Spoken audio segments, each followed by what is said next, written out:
et merci de nous rejoindre pour notre webinaire sur l'outil iSAT. Pour ceux qui étaient avec nous la semaine dernière, nous avions discuté du Ag Data Hub, hub de données agricole, mais nous avons manqué de temps pour discuter iSAT, l'autre outil. Ainsi, aujourd'hui, Jacob Emanuel et Anthony Whitbread, qui dirigent le projet AICCRA au Sénégal, ont gentiment accepté de partager avec nous tout sur l'outil iSAT qui a été développé avec Jokalante, ANACIM, CRAS, ILRI et ISRA.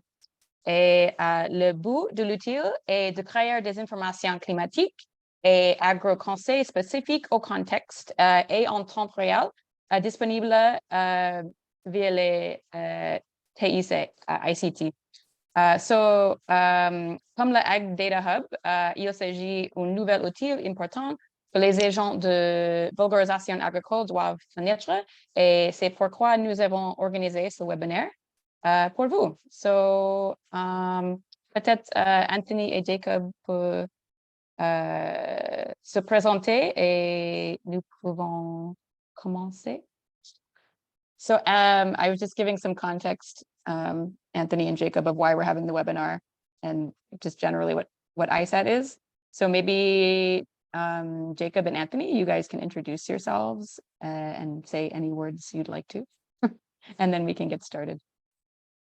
Yeah, sure. So yeah, it's Anthony Whitbread. I'm the project leader for iSRA in Senegal, and also a program leader for a program called Sustainable Livestock Systems for ILRI, which is one of the CGIAR centers.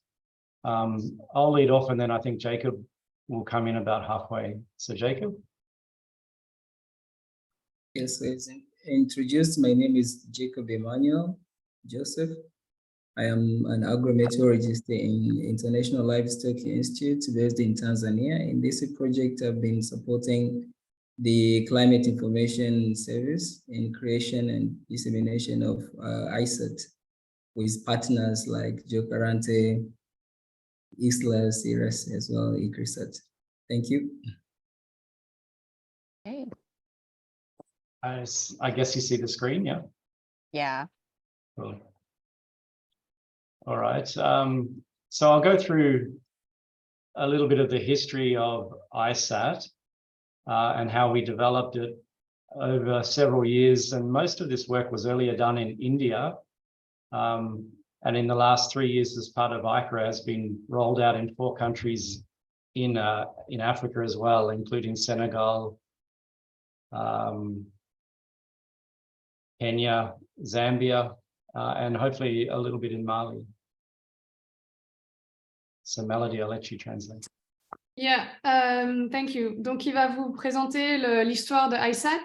Ça fait plusieurs années que c'est en cours de développement. À la base, c'était principalement développé en Inde, mais depuis quelques années, avec le développement du projet AICCRA, ça a été développé davantage dans 4 pays en Afrique, le Sénégal, le Kenya, la Zambie, et normalement, ça devrait aussi être développé au Mali. Merci. So we'll cover climate risk management and agriculture. Most of our work is talking about this inherent risk, this tactical risk, kind of this in-season decision-making. We'll present some of the digital tools that we're using for dissemination of messaging, but a lot of that was covered by Ram last week in the Ag Data Hub discussions. Yeah. Donc, on va discuter des risques climatiques dans l'agriculture, les risques tactiques au courant de la saison qui ont notamment un impact sur la prise de décision au niveau de l'agriculture. On va aborder les outils digitaux qui permettent de venir en aide à la prise de décision et qui permettent de disséminer des messages, mais on a déjà beaucoup couvert ça avec Ram la semaine dernière, et on va parler aussi de plateformes de dissémination. Right. So the smallholder farmers that we deal with that are mostly rain-fed, they're facing many risks. You know, the risks of pests and disease on their crops and on their livestock and forage systems. The cost of inputs is increasingly costly. The prices received for their products is highly variable and often low. There's market risk, there's storage risk, But the one we're mostly dealing with in many of these rain-fed, semi-arid systems, these crop livestock systems, is climate risk. And this risk remains a huge disincentive for investing into technologies and improving productivity. Donc, les petits producteurs font face à un grand nombre de risques. Alors, il y a évidemment les risques de ravageurs et de maladies, le coût des intrants, les prix qui sont reçus lors de la vente des produits, les risques liés au marché, les risques liés au stockage, notamment la perte de qualité, les problèmes de santé. Mais principalement, le risque principal, c'est le risque climatique. Et en fait, ce risque climatique, il constitue vraiment, il décourage vraiment les producteurs d'investir dans des technologies qui permettraient d'améliorer la productivité. So when we talk about tactical, I think in the case of agronomy, we're talking about different crops and and varieties, the time of planting, changing the in-season inputs or target output. In commercial systems, we often use crop insurance, or even in livestock systems, we use insurance. We can use forward selling and contracts, climate knowledge, and increasingly the Internet of Things, things like connected sensors and digital agriculture. Donc, au niveau des risques tactiques auxquels font face les producteurs, on a donc évidemment la sélection des types de cultures et de variétés, le moment des semis, les ajustements pendant la saison en termes d'intrants ou de cibles de production. Et parmi les mesures de réduction des risques, on a notamment l'assurance indicielle.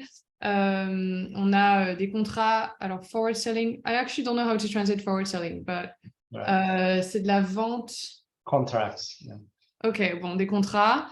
Et on peut utiliser les connaissances climatiques pour permettre de réduire les risques.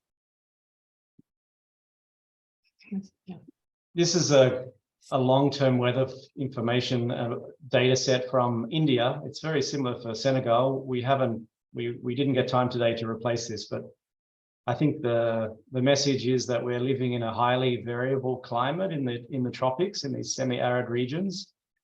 So we have a lot of anomalies from year to year and within seasons.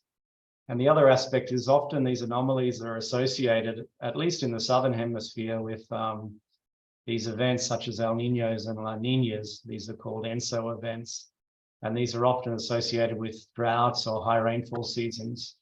And the green ones are often the normal seasons. So the message is really that we're in a highly variable climate. And I think as agro-meteorologists, you understand this already. Donc, il s'excuse que la figure n'ait pas pu être changée pour cette présentation, mais donc c'est une figure qui représente une série de précipitations pour l'Inde. Le message principal de cette figure, c'est vraiment qu'on vit dans une période de forte variabilité.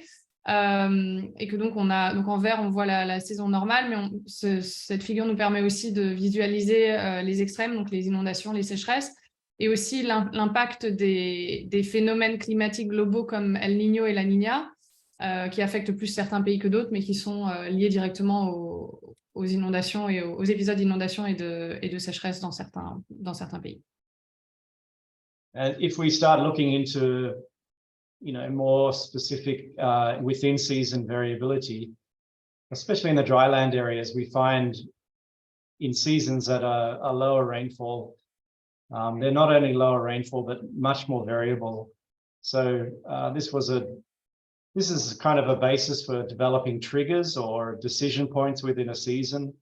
And so we've done quite a bit of analysis using, simple things like understanding the dry periods here, and then we use models also to understand the effect on crop production or forage production. So you can see the top graph shows where we have rainfall from more than 300 millimeters in a year, and there's much less dry spells than the bottom set of figures. Donc si on regarde la variabilité intrasaisonnière, on constate que dans les endroits où il y a moins de pluie, il y a aussi souvent plus de variabilité intrasaisonnière. Et donc, c'est ce qui permet c'est tout l'intérêt de développer des seuils ou des points d'action spécifiques pendant la saison pour certaines décisions. Et donc ici, ce qu'on voit sur la diapo, c'est une analyse des saisons sèches. Alors sur la partie supérieure, on voit les années qui ont plus de 300 mm de pluie. Et on voit qu'il y a beaucoup moins de périodes sèches, d'épisodes secs. Et dans la partie inférieure, on voit une année où il y a moins de 300 mm de pluie. Et là, on voit qu'il y a beaucoup plus d'épisodes de sécheresse. So the iSAT development, I'll explain that in a minute, but it relies very much on the analysis of historical information, but also the forecasts. And so we have these sorts of forecasts available to us. They're often, here we have short range, medium range, extended range, and sometimes seasonal climate forecasts. We rate them as having medium to high potential use in agricultural decision-making. The available resolution is roughly this, but we're often asking for resolutions like this. We want short-range forecasts almost down to village. We certainly want seasonal forecasts at a district and not at a whole country level. So these are the sort of products that I think ANACIM is increasingly developing, and ILRI is helping build the technical capability to develop these and scale them. Thanks. Donc, il va rentrer un peu plus dans les détails sur le modèle iSAT, mais donc ça, c'est pour montrer le type d'information qui est utilisé. Donc, évidemment, iSAT se base sur des informations historiques, mais également sur des prévisions. Donc, on voit ici différents types de prévisions à différentes échelles temporelles, donc très courts, jusqu'à 3 jours, jusqu'aux prévisions saisonnières, qui ne sont pas toujours disponibles, mais généralement, donc 3 à 4 mois. Dans la deuxième colonne, on voit le potentiel de ces différentes échelles temporelles et de ces différents types d'informations à échelle temporelle différentes pour la prise de décision en agriculture. Donc, généralement, c'est un potentiel médium à élevé pour influencer et informer la prise de décision. Dans la troisième colonne, on voit la résolution qui est disponible à l'heure actuelle pour ce type d'information, donc au niveau régional. Et la dernière colonne, elle montre la résolution qui serait requise ou qui est souvent demandée pour chaque type d'information. Et donc, on voit que pour les informations à très court terme, donc jusqu'à 3 jours, la résolution requise, c'est souvent au niveau des villages, alors que la résolution disponible, elle est au niveau de la région. Et donc, Anthony expliquait que l'ANACIM travaille sur tous ces différents types d'informations à différentes échelles temporelles et que l'ILRI contribue aussi à aider à développer et à renforcer la disponibilité et la qualité de ces différents types d'informations. So the iSAT tool this is kind of the process of the iSAT tool. It's about developing decisions based on the historical information we have, modeled scenarios of responses to different season types. It's pulling in expert knowledge from scientists as well as farmers. So farmers have a lot of expert knowledge about how they develop decision-making through the season. So this approach is it is about data analytics. It's about building these decision trees. They're then transformed into messages that are available to farmers through a climate-informed agro-advisory, and then they're disseminated through a process. It's a little bit complicated to translate, I imagine. I'll do my best. Donc, cette diapo, elle nous montre le processus de fonctionnement de iSAT. Donc, c'est un outil qui permet de développer des décisions qui sont basées sur la modélisation de différents scénarios qui prennent en compte différents types possibles de saisons. C'est aussi basé sur les connaissances et l'expertise d'experts thématiques, mais aussi des producteurs eux-mêmes, puisqu'ils ont eux-mêmes beaucoup d'expertise sur quelles décisions sont prises pendant la saison. Et donc, en fait, c'est un système d'analyse de données qui permet de générer des messages pour les producteurs, qui inclut du Conseil agricole qui intègre l'information climatique. Et ces messages-là et ce Conseil agricole peuvent être disséminés à travers iSAT. So by a decision tree, I mean, a very simple thing, how you develop decisions based on different pathways. So this is an example of a pre-season decision tree that we developed for Senegal last season, before the wet season. So this is a pre-season decision tree for a cereal pulse system. And you hear a seasonal climate forecast has been released by ANACIM, I think in about May 2022. And the decision runs through these sorts of arms. It could be an above normal or below normal seasonal climate forecast. Jacob's been working on looking at other climate drivers, such as the sea surface temperatures, indicating above normal or below normal conditions. And so this pushes us towards decisions that farmers could make on their farm in response to these set of decisions. And this is a pre-season one. Ok, donc le mécanisme de création du conseil pour les producteurs est basé sur des arbres de décision dont on a un exemple sur cette diapo.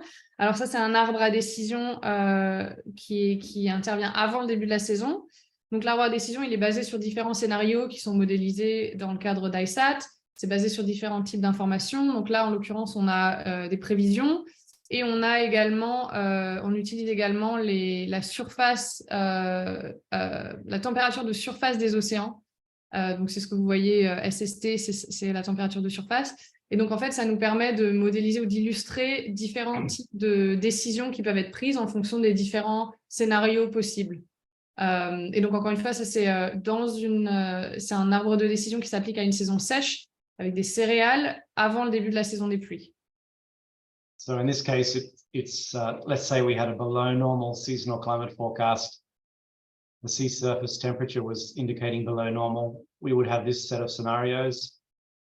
And alternatively, if we had above normal, we would have these set of scenarios. So these are pre-season messages that farmers would receive, and they would start to try and adjust their seed supply, their input supply in response to this.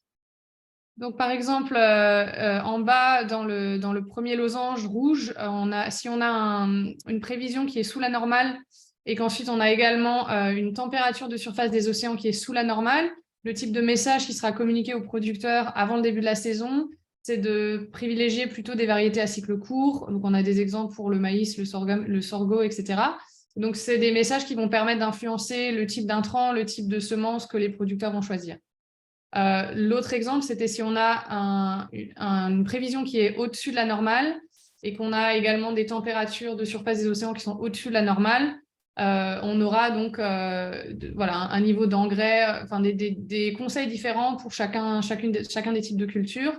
Et donc, encore une fois, ça influencera les producteurs dans leur choix des intrants avant le début de la saison. So once we're in the season, the cropping calendar is developed into weeks, and we develop what sorts of decisions farmers could make during those weeks, depending on the stage of their crop or forage or animal system. And so this is then translated into a series of messages in response to prevailing climate conditions. So this is an in-season set of messages. I think Jacob will go into some examples from last year. But just taking you through briefly, yeah, here we have, I think, week 29, which was around 1 month into the season. Last week's rainfall was less than or greater than 10 millimeters. You could go on this. Next week forecast is less than or greater than 20 millimeters. And then a 2-week outlook forecast would be below normal or above normal. And that takes you into different messages. You're muted, Melanie. Sorry. Donc, tout à l'heure, on a vu l'arbre de décision avant le début de la saison. Ici, c'est un arbre de décision pendant la saison. Donc, dans ce cas-là, on a des messages qui sont disséminés semaine par semaine. Donc, dans ce cas-là, on a la semaine 29 qui intervient à peu près 1 mois après le début de la saison. Et donc dans cet arbre de décision, on est à la semaine 29. D'abord, on observe quelle était la quantité de pluie de la semaine précédente. Si la quantité de pluie était inférieure à 10 mm, on va vers le haut. Si c'est supérieur à 10 mm, on va vers le bas. Ensuite, on observe la prévision météo pour la semaine à venir. Si on est en dessous de 20 mm, on va vers le haut. Si on est au-dessus de 20 mm, on va vers le bas. Ensuite, on observe la prévision météo à 2 semaines. Et là, on regarde si c'est au-dessus de la normale ou en dessous de la normale. Et donc, en fonction de tout ça, on a accès à la liste de messages sur la droite, qui sont donc des messages hebdomadaires. And these messages have been then taken through different channels to reach farmers. In the case of Senegal, we've been using a company called Jokalanti, who translate the messages into local language, into Pula or Wolof. So every Monday morning or Sunday night, these messages are coming to farmers. I think we piloted this with about 2,800 farmers last year, and we're doing quite a few more this year. In India, we did this over 4 or 5 years through SMS. We had farmers register and they would receive SMSs during the season. And I think the team in Senegal is also developing this kind of thinking for the pastoral systems as well. Donc, une fois qu'on a généré ces messages ils sont disséminés à travers différents canaux de dissémination. Donc, dans le cas du Sénégal, iSAT travaille avec Jokalante. Ils ont communiqué les messages à 2800 producteurs l'année dernière et il y en a un peu plus encore qui sont ajoutés cette année. Et c'est aussi quelque chose qui a été fait en Inde depuis plusieurs années. Donc, en Inde, ils utilisent un système de messages de SMS. Yeah, I think that's it. Sorry, you said India, SMS. I think I missed the last part of what you said. No, I think that's okay. You got it.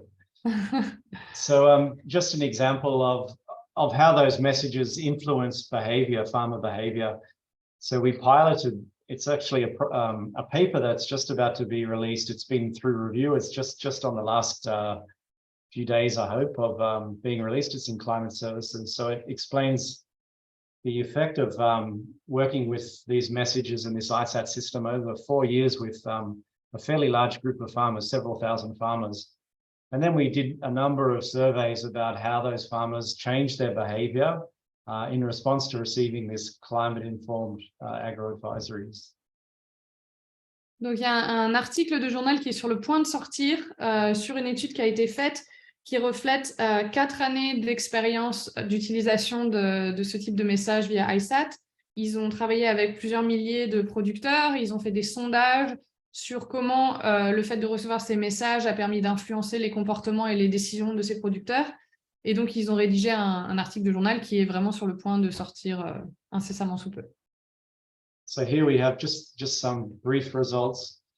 The utilization of these agro-advisories, they use them very much in planning, so pre-season planning.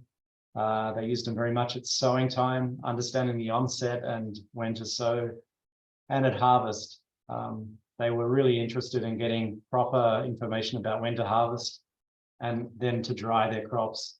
And if you look over at these treatment villages, you can see there's a big difference in the sort of distribution of systems between the two sets of villages, one that received messages every year over 4 years, and these farmers did not receive those messages, so they did their traditional methodologies of growing mostly groundnut, whereas these other treatment villages were managing risk with the information.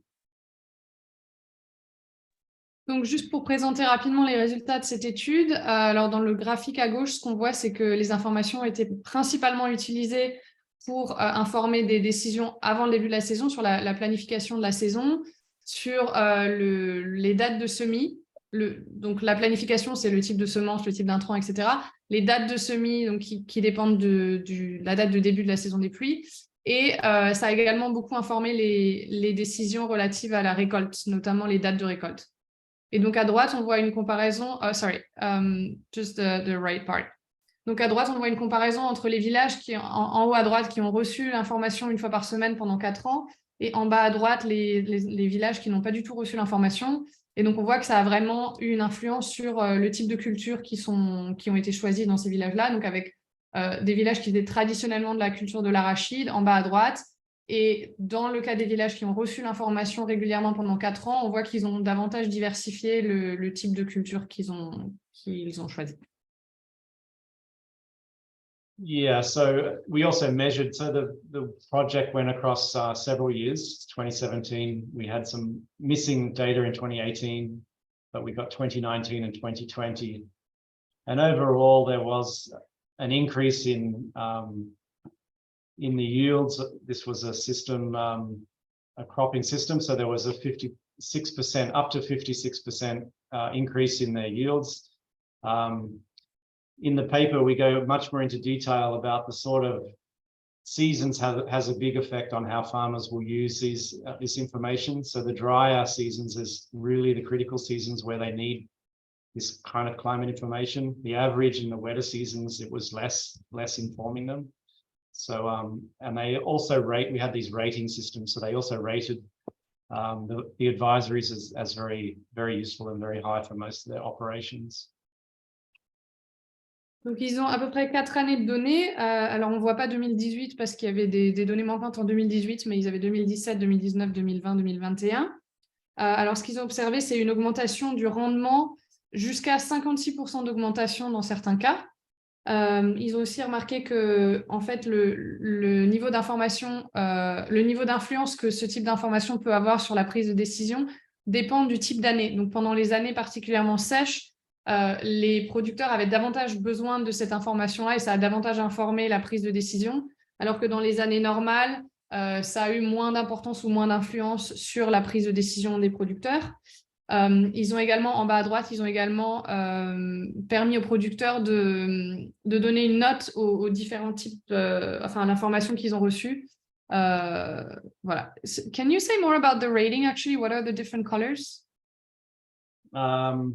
Or like just roughly, because what are they rating exactly? In this case, they were rating the utility of the messages. So, in different years. Yeah, the high rating of 4 and 5. So we're saying that 80% of farmers rated the advisory as 4, which was a very high rating. Oh, sorry. Okay, I see. Donc, dans les figures en bas à droite, c'était les notes qui ont été données aux messages et aux recommandations. C'était une note de 1 à 5.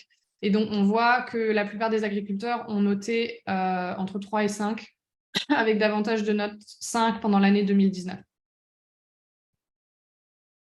Yeah, so that's the example from kind of the development of iSAT and its basis it's very much rooted in data analytics, in bringing expert information from farmers and scientists, as well as the forecast together. And then together that information then is much more useful in these, we would say, climate-informed agro-advisories. So I think Jacob will take over now and give some examples from last year in Senegal, how we've been using the iSAT method. Donc voilà, c'est vraiment une méthode qui est basée sur l'analyse de données, qui ramène à la fois l'expertise des producteurs, l'expertise des experts sectoriels et les données climatiques pour générer des informations, des bulletins de conseil agricoles qui intègrent l'information climatique. Et donc, Jacob va prendre la relève pour nous parler plus spécifiquement de ce qui a été fait au Sénégal. Okay, yeah, thank you very much. I would like to know one thing. Anthony, will you maybe you give me a control, or I reshare the slides from my end? You just tell me when you want to change, because there's not many slides. Okay, cool. Okay. Yeah, so this is an example in Senegal in the wet season last year, which is 2022. The graph that you see is the, maybe translation. Yeah, that wasn't much, but donc c'est un exemple de la saison des pluies de l'année dernière, donc 2022. Yeah, as the example that Anton has given in the 3 years in India. So this is an example from Senegal, which we piloted actually in the last year, June 2022. We started June 2022 with a pre-season advisory, which was successfully sent to about 2,720 farmers. Donc, Anthony nous a donné l'exemple de ce qui avait été fait en Inde pendant 3 ans. Jacob va nous donner l'exemple de ce qui a été fait l'année dernière au Sénégal. Ils ont commencé au mois de juin 2022. Ils ont distribué du conseil avant le début de la saison à 2720 producteurs. So again, just to put an emphasis is that the pre-season advisory are those which help the farmer with the strategic management before the season. And the in-season advisory are those ones which help the farmer with tactical management during the season. In the beginning of the season, that was June 2022, you can see on the graph that the number of respondents, all the farmers who received the message and at least listened to the message because they are voice message, so they listened to the message to the end, or simply were able to listen the message to the end, given the factor of timing of sending the message, the network, etc. So these are the number of farmers or the percentage of farmer among those who received the message were able to listen the message to the end. Starting from June, the number was a bit low, but going in the season from June to September, October, the number increased dramatically, which was something positive. Ok, donc pour rappel, les messages qui sont distribués avant le début de la saison, c'est des messages qui influencent principalement les décisions de planification par rapport à la saison. Les messages qui sont distribués pendant la saison, c'est plus des messages par rapport à la gestion plus immédiate de l'exploitation. Et donc sur le graphique en bas à gauche, on voit le pourcentage de producteurs, donc parmi les producteurs qui ont reçu les messages, on voit le pourcentage de personnes qui l'ont écouté jusqu'au bout. C'était un message vocal, enfin audio. Donc on voit le pourcentage de personnes qui ont pu l'écouter jusqu'au bout, sachant qu'il peut y avoir des problèmes de réseau ou autres qui font que tout le monde n'a pas toujours l'occasion d'écouter jusqu'au bout. Et donc ce que Jacob disait, c'était qu'au début de cette initiative, en juin, on voit que le pourcentage de réponses de personnes qui écoutaient jusqu'au bout était relativement faible et que ça a vraiment augmenté énormément entre juin et le mois de novembre. The advisory which were sent to the farmers were both location specific and crop specific, giving farmers a number of suggestions that they can do, or a number of options that they can do in order to minimize the effect of climate variability, or simply well manage the climate risk in their production. In this system, the farmers were able to call and give their feedback and sometimes ask questions. And as a team, we're able also to respond to their questions and also appreciate their feedback. Alors, les messages de conseil qui étaient distribués aux producteurs, c'était des messages qui étaient spécifiques à la localisation des producteurs et spécifiques à une culture donnée. Et donc, ça incluait un certain nombre de suggestions donc spécifiques sur comment réduire le risque, comment s'adapter à la variabilité du climat. Et dans ce cas de figure, les producteurs pouvaient également, donc ils recevaient le message, mais ils pouvaient également téléphoner pour donner leur retour ou pour poser des questions. Et donc, il y avait une équipe qui était disponible pour écouter les retours des producteurs et répondre aux questions. Yeah, maybe I'll share you an example of some pre-season messages and also in-season message which were sent last year. Maybe we go to the supplementary slide. Donc, il va nous montrer des exemples de messages de pré-saison et pendant la saison. Yeah, next. Next. Yeah, so this is an example of pre-season advisory, which basically, yeah, so this is the one we sent in June in both 3 clusters which were working last year. So basically the message here is that in all clusters there was a good probability of having good rain. And due to that, we suggested a number of crops, potential crop that can be grown. And not only that, but also the possible or the optimal sowing window which a farmer can target in order to maximize the potentiality of the season. Ok, donc ça, c'est un exemple de conseil de recommandation qui a été envoyé aux producteurs l'année dernière avant le début de la saison, donc dans les 3 clusters du projet. Et dans ce cas-là, en fait, dans les 3 cas, on avait des fortes probabilités d'avoir une saison des pluies au-dessus de la moyenne. Et donc, les conseils, donc ça a généré un certain nombre de conseils sur le type de variété, mais également la durée le cycle de chaque variété. Yeah, so you can see, for example, in Dagabiram, whereby the rainfall is a bit higher, crops like maize were suggested, but in Mewan, which the rainfall gradient is a bit lower, only shorter duration crops and crops which are not more sensitive to water were suggested. Crops like groundnut, pear millet, and sorghum as well were suggested for this cluster. Mhm. Donc, vous voyez qu'à Dagabiram, c'est là où il y avait le plus de pluie qui était annoncé. Ils ont recommandé des variétés comme des cultures comme le maïs, qui fonctionnent assez bien avec beaucoup de pluie. Alors que dans la région de Mewan, où il y avait beaucoup moins de pluie, on n'a pas conseillé le maïs, mais on a plutôt conseillé le sorgho, l'arachide et d'autres types de cultures qui sont plus adaptés à un climat avec un peu moins de pluie. Yeah, now I'll take you through another example of in-season advisory. Next slide. Next. Donc maintenant, il va nous montrer un exemple de conseil qui a été divulgué pendant la saison. Yeah, this one. So this is an in-season advisory that was sent in meteorological week 33, which is between August 13 to 19. And this was in Dagabiram. So the message, how it has been constructed, the first part is all about the weather that is expected in that week. Things like temperature together with rainfall event that we expect and humidity as well.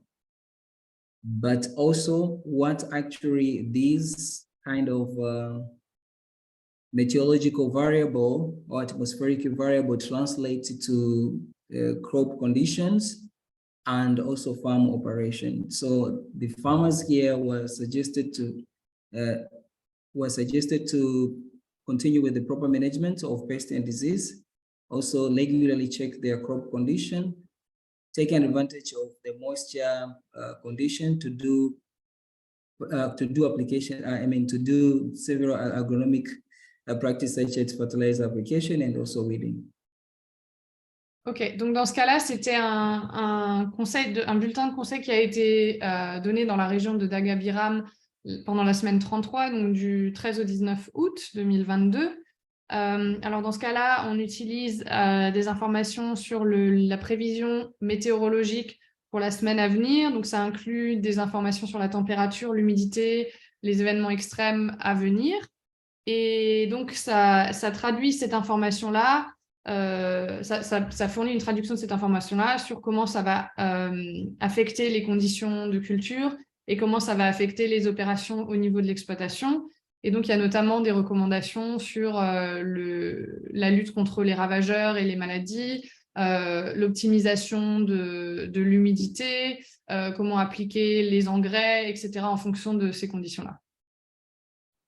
You can also see that the message was disseminated to crop specific, like advice on what a farmer can do, a farmer who is growing maize, groundnut, pear millet together with cowpea. So you can see that at this point of time, it was a good time for a maize grower to consider checking things like phosphorus deficiency and address the same with a proper application of the fertilizer. Not only that, but also things like fall armyworm and other pests for maize were reported. So we also advise the farmer to check on that and also act accordingly in order to avoid losses.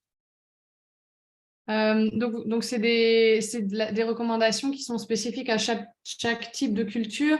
Et dans ce cas-là, notamment pour les producteurs qui font du maïs, il y avait des recommandations par rapport au fait de vérifier s'il y a une déficience en phosphore. Il y avait des recommandations spécifiques par rapport à l'application d'engrais. Il y avait aussi des recommandations spécifiques par rapport le ver d'automne. Je ne sais pas comment ça s'appelle, le fall armyworm, les vers d'automne.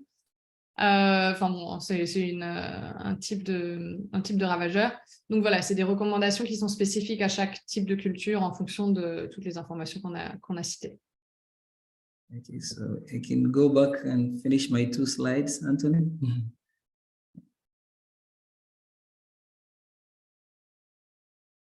Okay, so after the season, then we do assessments in order to understand what actually the message impacted the farmers, and also the relevance of the message and the usefulness. So what you see here are the figures which have parameters which represent different parameters that we assessed after the season.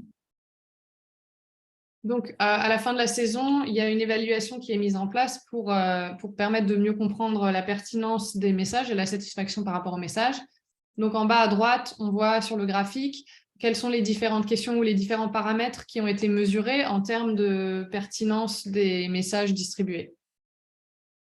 We wanted to know, the first question is that we wanted to know if the advisory that were sent were in line with in-season progression or the activity that a farmer has to do. And 93% of the respondents confirmed that the advisory were in line with the progression of the season activities. And also we wanted to know how many actually they received the advisory and made a decision based on those advisory. We got a good response. Like 94% of the respondents said, yeah, we made a decision or we changed some of the decision depending based on the advisory that we received. Donc, la première question, c'était de savoir si les recommandations qui ont été faites étaient alignées avec la progression observée de la saison et avec la progression des activités saisonnières mises en œuvre par les producteurs. Et donc, dans ce cas-là, on a 93% des répondants qui ont confirmé que les recommandations étaient effectivement alignées avec la progression de la saison et des activités saisonnières. Et la deuxième question, c'était quel est le pourcentage de personnes qui ont reçu les recommandations et qui ont acté sur la base de ces recommandations, qui ont pris des décisions sur la base de ces recommandations. Et dans ce cas-là, il y a eu 94% des répondants qui ont affirmé avoir pris des décisions en utilisant les recommandations qui ont été reçues. Yeah, so maybe in the slide, previous slide, yeah. As you can see that more than 80%, about 80% of the respondents say that the advisory were good for them for doing better management, and also they help them to do timely decision. And not only that, but also some of them, they said a few percent, less than 50%, they said that the advisor helped them to select crops, right crops, and also achieve better yields. In terms of the quality of the message, more than 50% they say that the message were relevant, and the advisory as well were relevant, and the forecast, I mean, the advisory together with the forecast that we provided were reliable, as shown on the pie chart. Alors, dans le graphique en bas à gauche, on voit qu'il y a 79% des répondants qui ont confirmé que les recommandations qui leur ont été fournies leur ont permis d'améliorer le management de leur exploitation, la gestion de leur exploitation.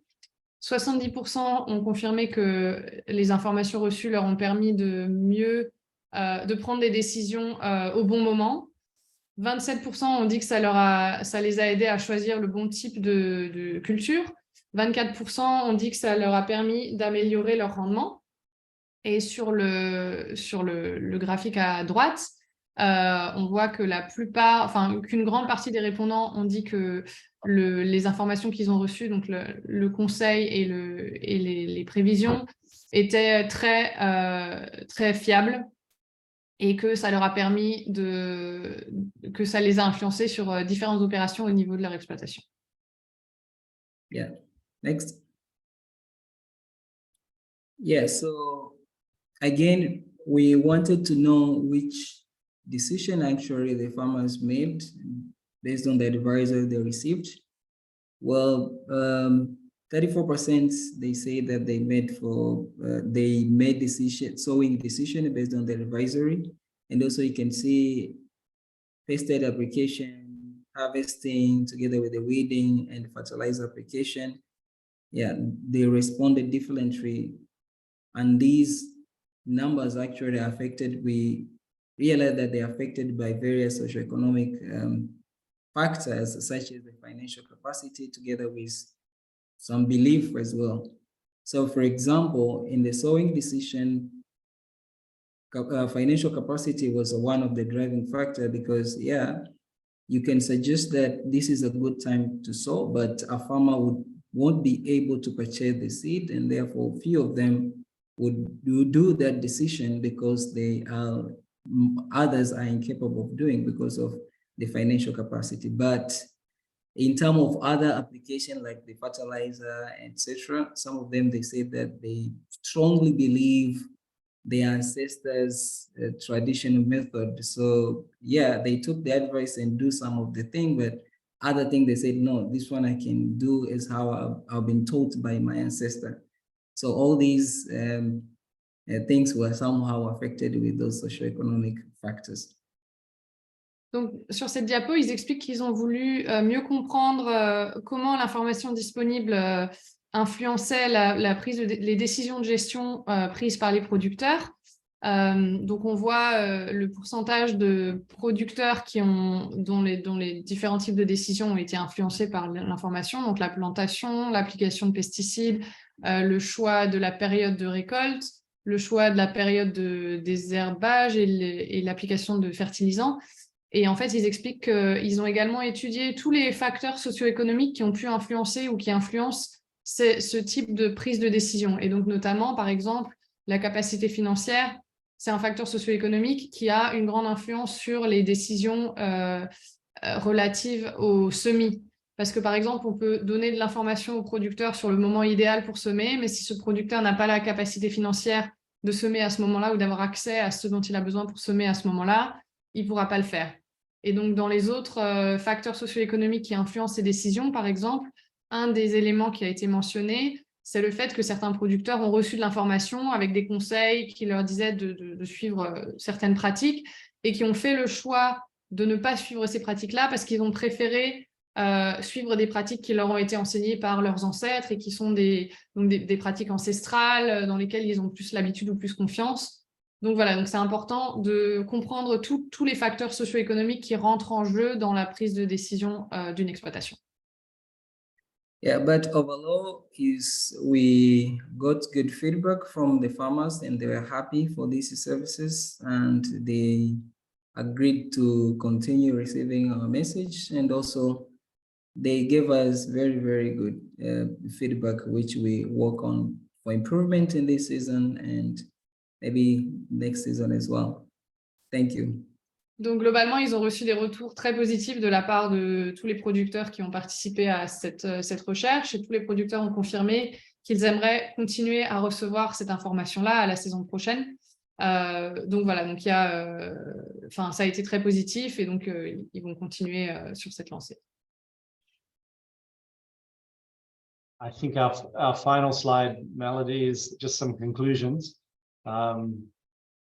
Yeah, I think we've tried to show that climate-informed agro-advisories are an excellent way of bringing tactical, so that's kind of in-season or just pre-season tactical risk management approaches. And it has to start with this participatory decision-making, so understanding what are the relevant decisions at that time of the season in response to the climate drivers that are there, the climate factors that are there.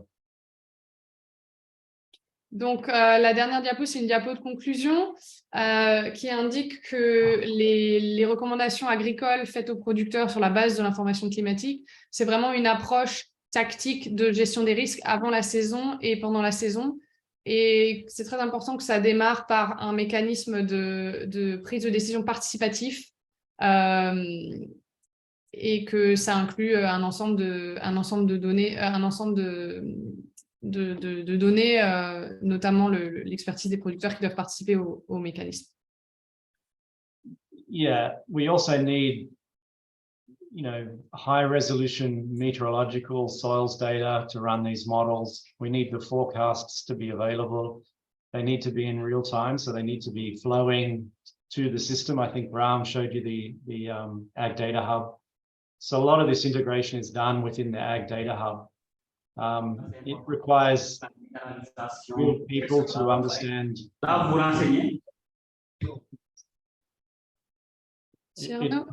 It requires skilled people to be able to do this analytics, to understand the farming system, to do the modeling and so forth.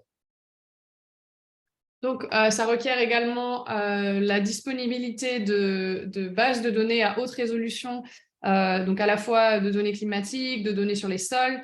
Ça implique d'avoir accès en temps réel aux prévisions climatiques.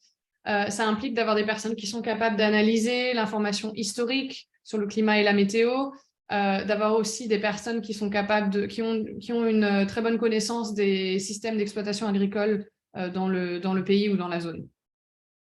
An important point is that particularly the seasonal climate forecasts are probabilistic, and I think Jim raises this point many times, that we have to be educating farmers to understand, and extension officers to understand how to communicate probabilistic information. So that's a really important point, particularly for pre-season information flow. Un point très important, notamment dans les conseils avant le début de la saison, c'est le fait que les prévisions climatiques saisonnières, elles sont communiquées sous forme d'informations probabilistes. Donc, c'est vraiment très, très important de s'assurer que les producteurs et les personnes qui parlent avec les producteurs comprennent cette notion de prévision probabiliste, qu'ils aient une bonne compréhension des probabilités. Voilà, donc c'est important de s'assurer que ce soit quelque chose qui est maîtrisé. Et si ce n'est pas le cas, il faut vraiment construire cette capacité. And our aim is, we've described this really for a limited number of crops and cropping systems. We need to extend to other aspects such as pest and disease. I think these are very important constraints to production.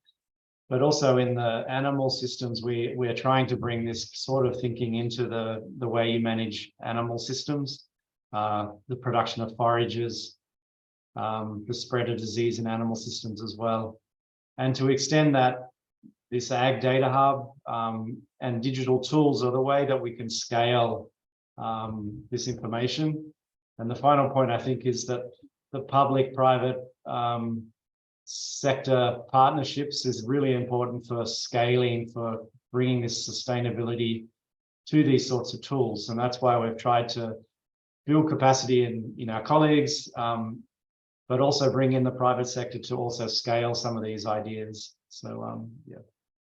Alors, parmi les choses à améliorer ou à renforcer, donc il prévoit notamment d'étendre le type d'information de façon à inclure des informations sur les ravageurs et les maladies qui permettent de couvrir d'autres types d'événements climatiques. Ils aimeraient également étendre le type d'avertissement ou de recommandation à tout ce qui touche aux systèmes animaux, que ce soit tout ce qui est ravageurs aussi dans les systèmes animaux, ou voilà, tout ce qui touche au bétail.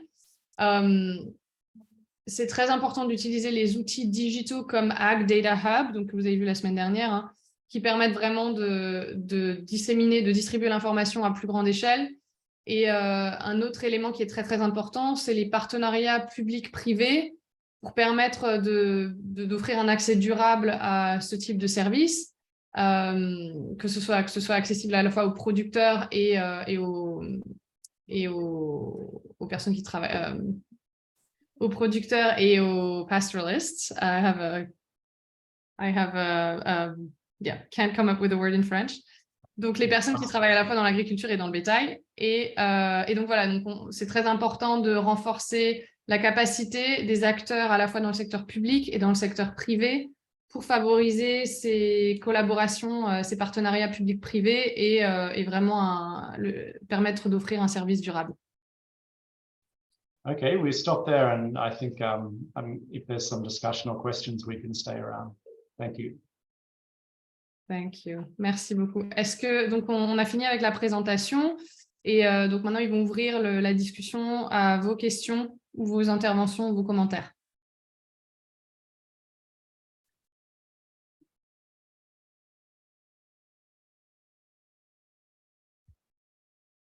Bon, bonjour. Bonjour. Donc, c'est Ousmane Sarr.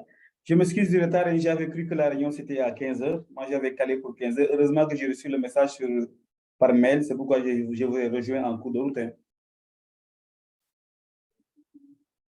Je vais traduire. So, yeah, it's Ousmane. He's saying he's apologizing for being late. He thought the meeting was half an hour later, but he got an email and so he joined as soon as he could. Ouais. En fait, sur la partie à laquelle j'ai assisté, j'ai quelques questions à poser. Parce que, He en has a fait, few questions regarding the part of the nous presentation that he was able to attend. Nous avons exécuté un projet similaire qui s'appelait TICMAE. Et je remercie Jacob pour la présentation et James pour le complément par rapport au contenu que nous allons donner aux bénéficiaires de la formation. Et dont l'objectif final, c'est d'arriver au niveau du producteur. Maintenant, moi, en fait, le problème que je me pose, c'est le message qu'on a envoyé au niveau des producteurs. Il était envoyé un message audio, un message, comme vous l'avez dit tout à l'heure, Mélodie. Mais qui composait le message? Parce que dans le milieu rural, il est très difficile d'avoir la fiabilité de l'information. Et nous, en ce qui nous concerne, nous avions choisi les présidents des coopératives du réseau, qui étaient choisis, qui étaient élus par leur père. Et c'est ces messages-là que nous faisons lire aux producteurs en utilisant la voix des présidents des coopératives. Dans chaque zone, c'est le président de la coopérative qui avait donc l'information qu'on avait sur le début de saison, sur le message, sur l'arrêt, etc. Et on faisait lire ce message-là à la présidente de la coopérative de la zone pour plus de fiabilité, pour que les gens aient confiance par rapport à l'information qui est donnée. Et dans ce cas de figure-là, je ne sais pas si vous l'avez abordé, qui était porteur du message? Qui lisait le message? Ok, alors je vais traduire ta question. Tu avais une autre question?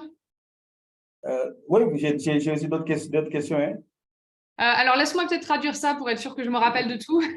Okay, So here's a few questions, but I'll translate one by one so that you can keep track.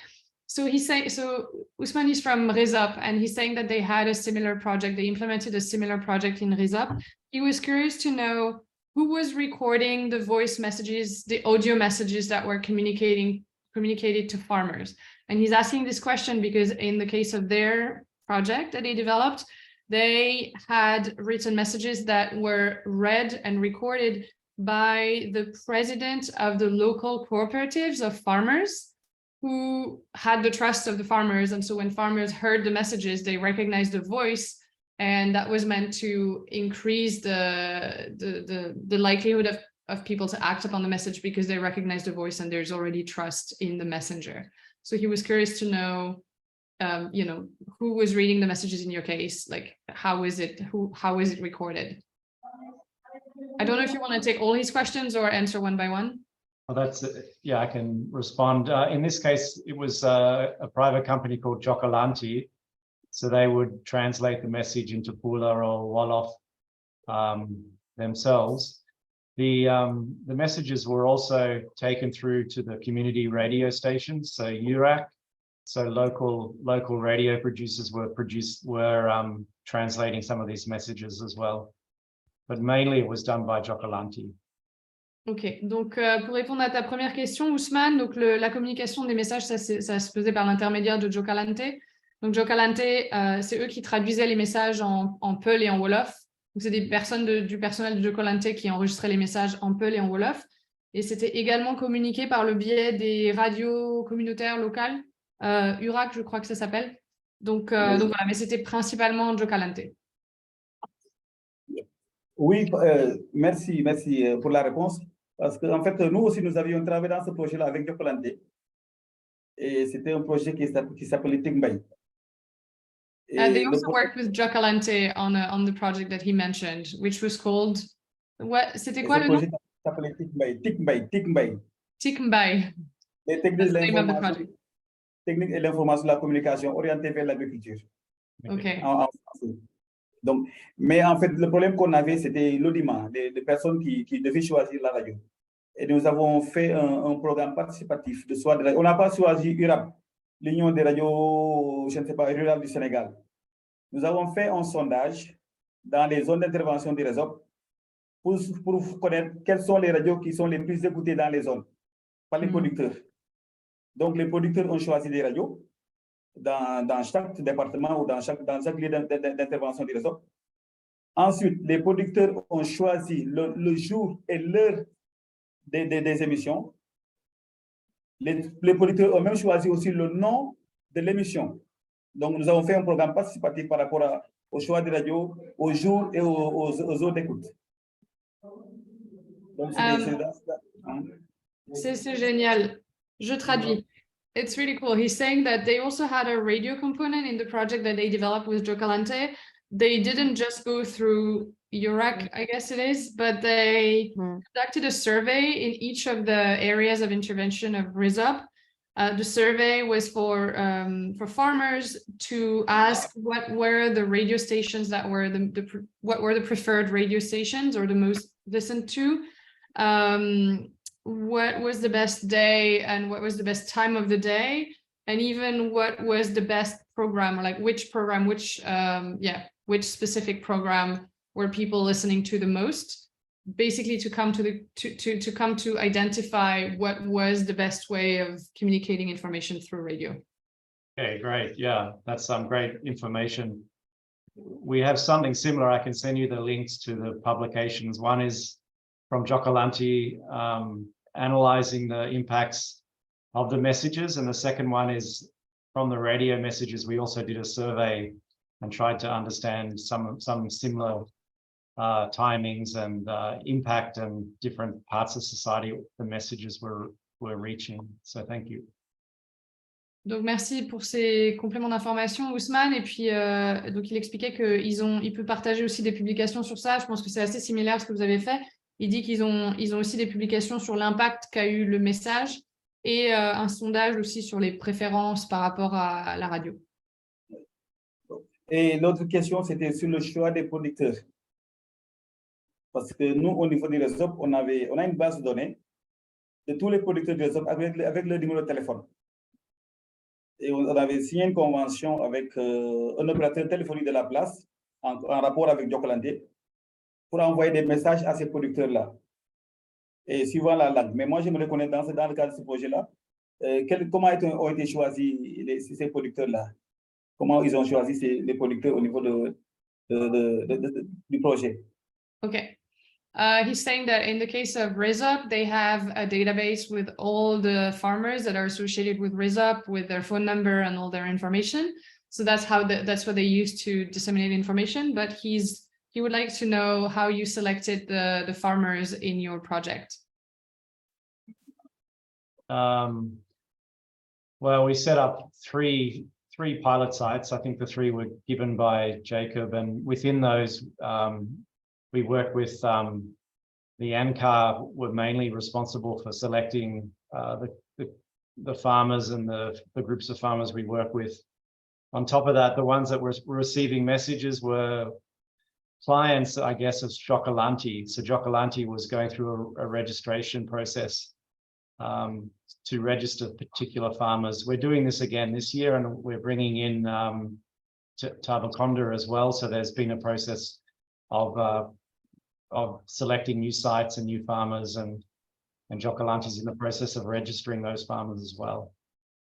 And sorry, what was the name that you said towards the end? Is that a new organization or a new area? Tubaconda. Tubaconda, ok. Donc, il explique qu'ils avaient 3 sites pilotes qui ont été choisis avec l'ANCAR, et que pour les producteurs qui ont reçu les messages, c'était des personnes qui étaient dans le réseau de Jokalante. Donc, c'est Jokalante qui s'est occupé d'enregistrer tous les producteurs. Et donc là, ils vont aller dans une nouvelle zone. Et donc, ce sera de nouveau Jokalante qui sera en charge d'enregistrer tous les clients. Et enfin, pour ne pas monopoliser la parole, il y a juste une remarque très importante dans le cadre de la présentation qui a été faite par Jacob et par Anthony et par James.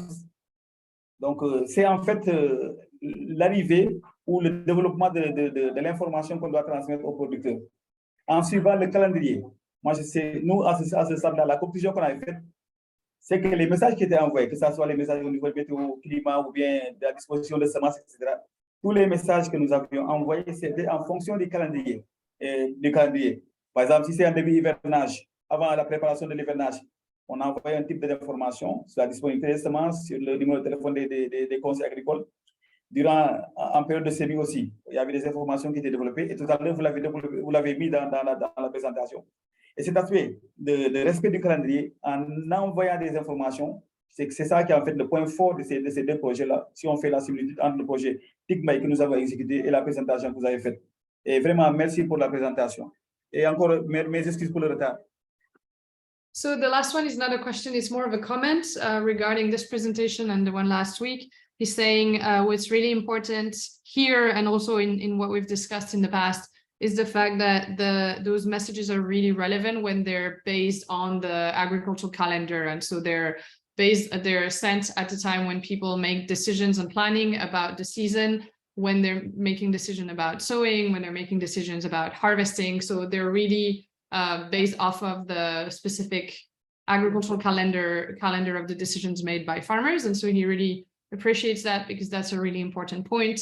So he just wanted to comment that this is really, really important, and he saw that in the presentations, and yeah, he's thanking you for the presentation.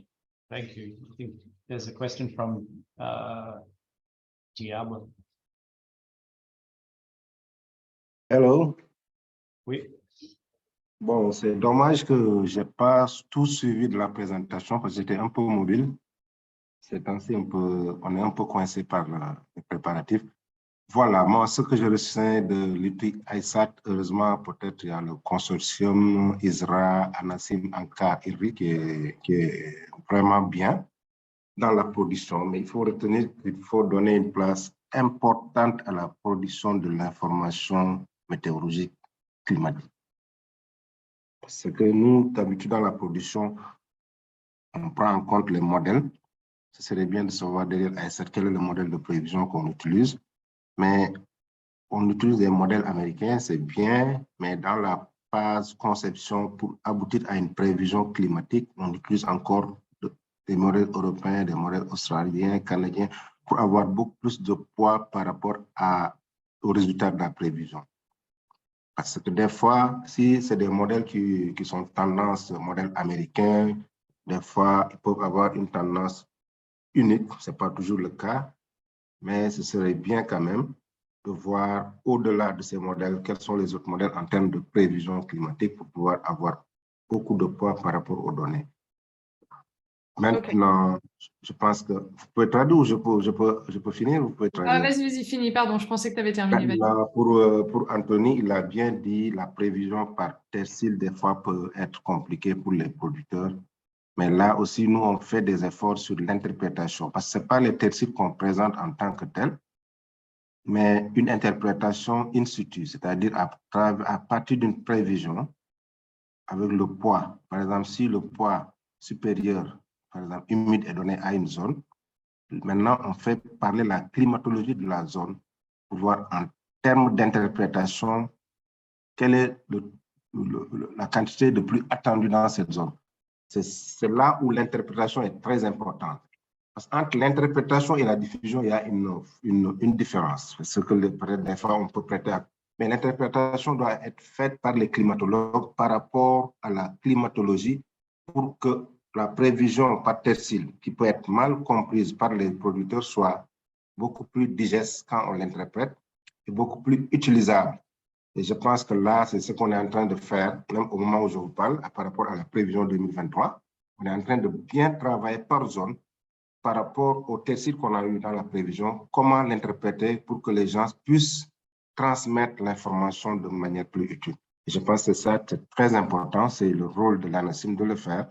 Et avant de pouvoir donner ce produit fini, digeste aux producteurs. Parce que nous, notre crainte, c'est que quand il y a une production, que ce soit la même prévision qui doit être diffusée. Et là, je pense qu'on s'y attelle pour que ça soit vraiment bien compris et bien utilisable par les usagers. Merci. Merci, Diabel. OK, je vais essayer de rien oublier. I'm going to try not to forget anything. So, two main things. He said, he was thanking all the partners of iSAT because it's really a great collaboration. But he was saying it's very important to give a big space or a lot of weight to the production of climate information.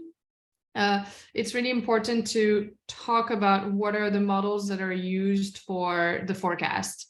And he was mentioning that, of course, we're using American models here, but the ANACIM is also using Australian, European, Canadian models because they want to have a broader understanding of what different models are saying. And so sometimes if they use just one model, they feel like they're missing some information about what other models might be saying. So he's saying that it's important to have a conversation about that and think about that. And then he also wanted to react to a comment about the tercile forecast and how you're mentioning that tercile forecasts can be difficult to understand for farmers. And so he's explaining that the ANACIM is using tercile forecasts, but they're not communicating it to farmers in terciles, but they're really making an effort to interpret the terciles. And so the way they're doing that is they're looking at the weight of the tercile forecast. So like, what's the, you know, is there a high probability of being above normal, for example, and then they're combining that with the local climatology of that specific area. And so what they're communicating to farmers is not really the tercile, but it's more the amount of rainfall to be expected based on the combination of the tercile probability and the probability and the climatology.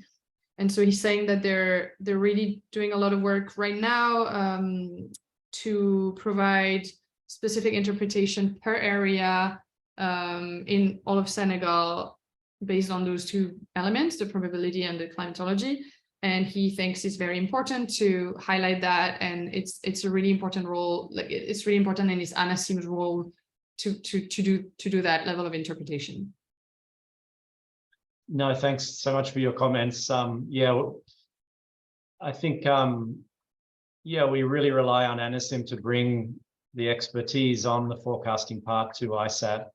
Our main aim is to demonstrate the system, or demonstrate a process that brings together the forecasts and the agricultural extension agencies. And we're trying to make this a kind of, you know, something that's supported by the national systems and becomes a sustainable, self-perpetuating methodology. So I think it's up to colleagues like yourself to really bring in the right forecasts and the right approaches into this sort of framework. So that's our aim. We hope that we get another 2 or 3 years to do this as well, and work with you to keep refining and applying it to many different situations. Thank you. So I'm going to translate that, and then I'm going to have to run, but I'm sure you can manage the other questions if needed.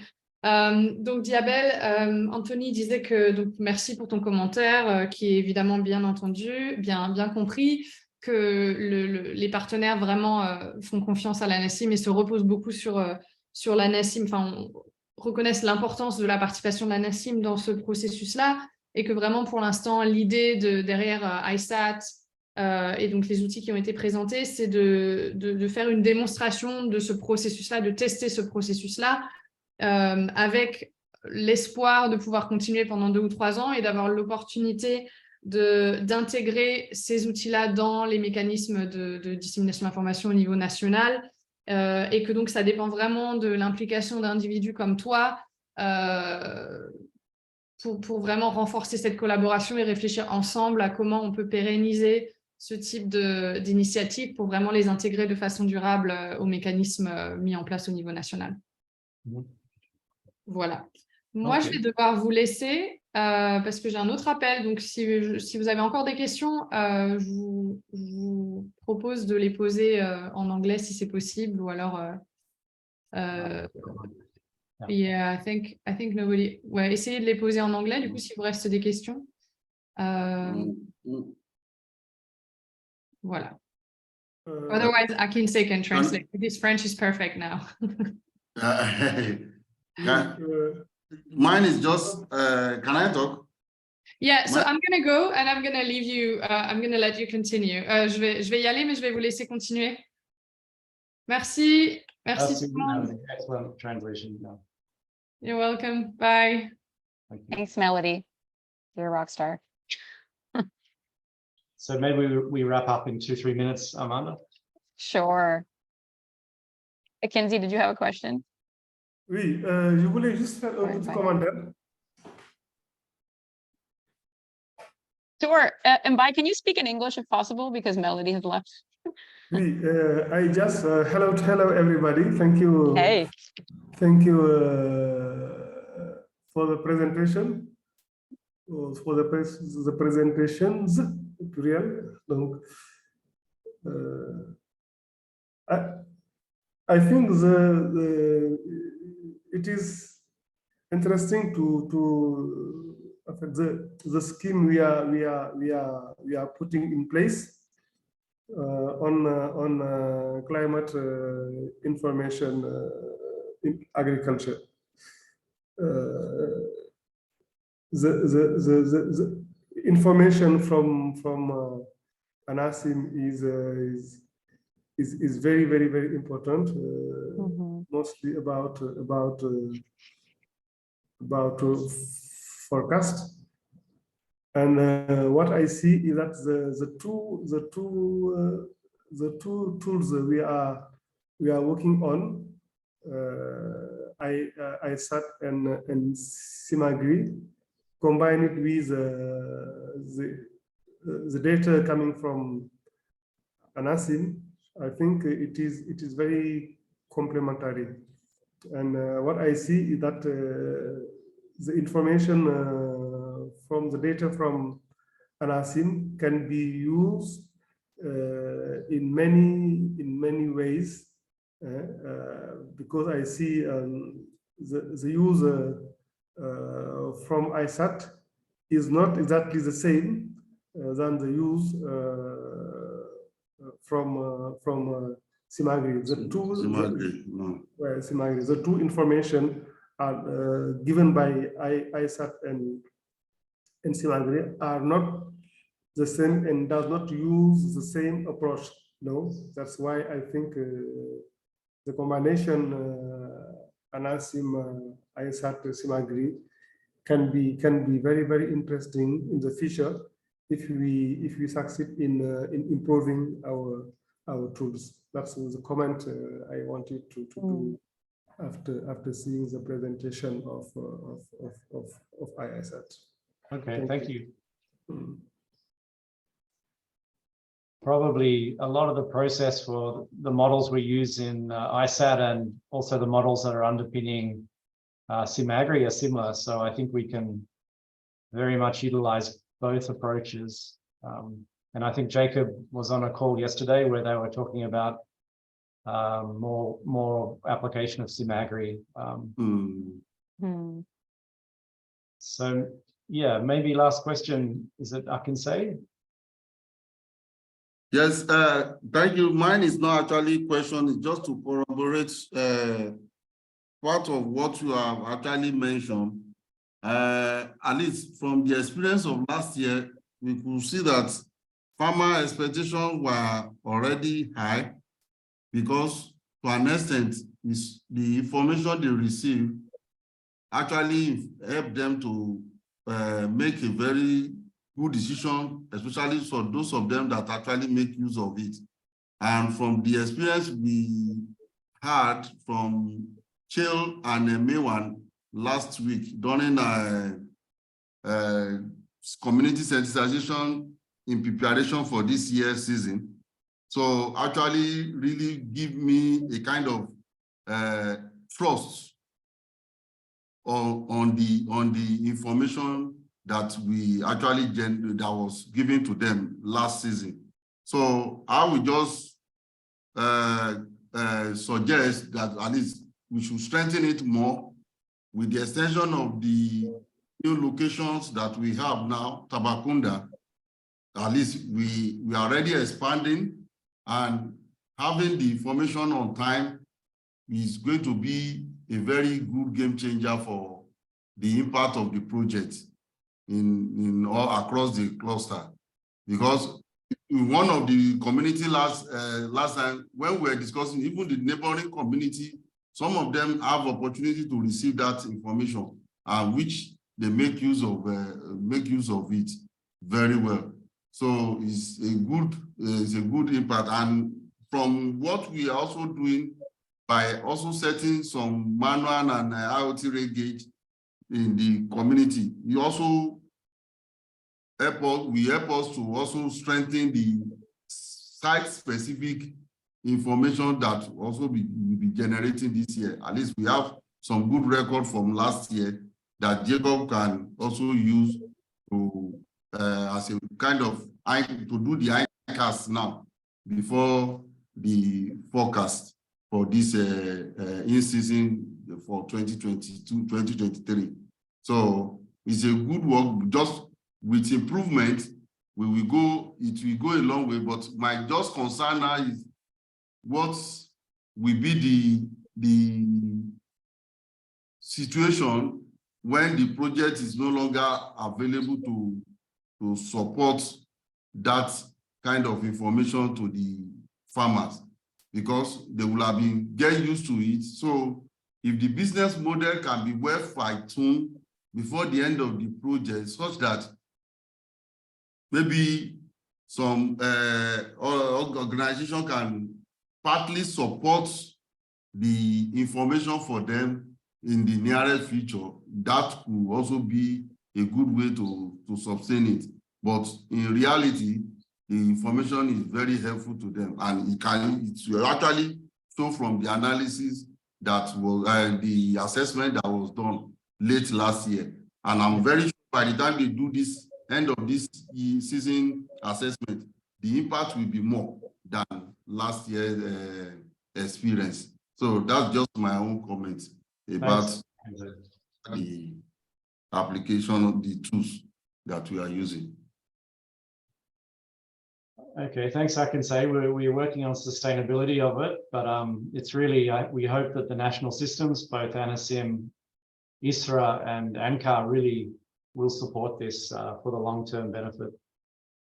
Okay, Amanda, so shall we close up there? We shall. Thank you.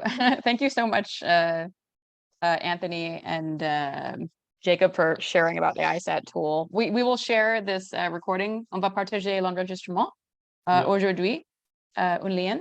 And thank you everyone for your thoughtful questions. We really appreciate it. These are very important tools for extension staff to be aware of. So very important, to share next week when we start our pilot, for example.